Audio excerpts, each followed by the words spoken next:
Hi, and welcome to this short video where we're going to take a look at the garage mode option in NAVconfig. Garage mode is a standard software feature found on our automotive products. You'll find it located in the options page of NAVconfig, where it can be enabled and disabled. Garage mode is a particularly useful feature for conducting back-to-back tests.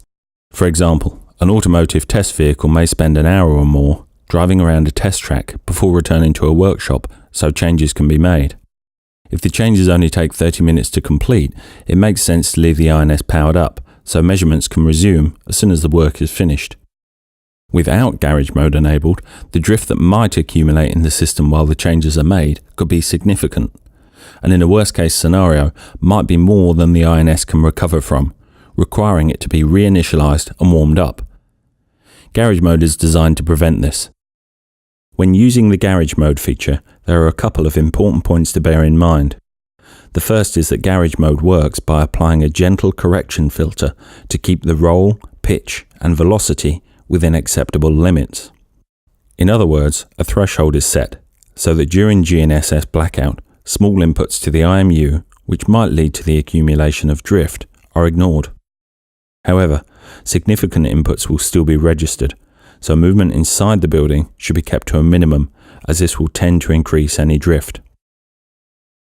The second point to bear in mind is how the vehicle should enter and emerge from the building. You're likely to have a good GNSS lock as you enter the building, so as far as the system is concerned, that is its last known good position.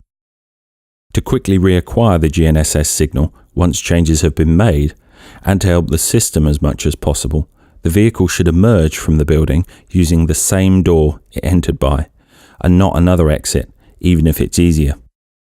This way, the difference between the last known good position measurement and the newly acquired one will be kept to a minimum.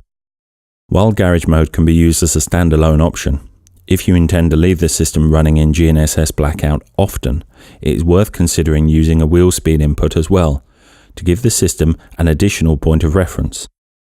Don't forget, you can learn more about wheel speed inputs and garage mode in your product manual or on the support website, which can be found at support.oxts.com.